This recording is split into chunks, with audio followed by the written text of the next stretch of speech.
কেউ উপদেষ্টাদের নাম ভাঙিয়ে চাঁদাবাজি করলে পুলিশে দিন। আসিফ নজরুল।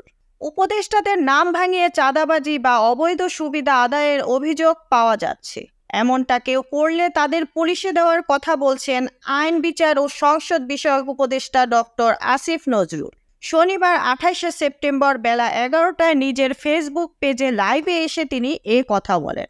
আসিফ নজরুল বলেন, আমি সরকারে আসার আগে এবং পরে বহু মানুষ অনুরোধ করে আমার সঙ্গে ছবি তুলেছেন। এখন শুনছি এসব ছবি দেখিয়ে কেউ কেউ অবৈধ সুবিধা আদায় করছে, বিভিন্ন কথা বলে চাঁদা আদায়েরও চেষ্টা করছেন।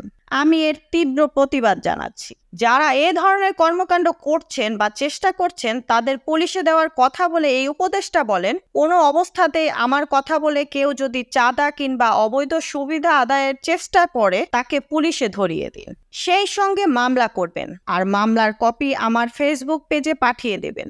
অবশ্যই চেষ্টা করব এসব কর্মকাণ্ডের বিরুদ্ধে ব্যবস্থা নেওয়ার। সরকারের কোনো উপদেষ্টা অবৈধ কাজের প্রশ্রয় দেবে না উল্লেখ করে আসিফ নজরুল বলেন, এসব কাজ যারা করছেন বা চেষ্টা করছেন তাদের আমি কঠোর হুঁশিয়ারি দিচ্ছি, বাংলাদেশের মানুষের সঙ্গে কোনো রকম অন্যায় করবেন না, আমাদের কারো নাম ব্যবহার করবেন না, আমাদের নামে চাঁদাবাজি ও অবৈধ সুবিধা আদায় কিংবা কোনো ধরনের হুমকি দেওয়া থেকে বিরত থাকবেন।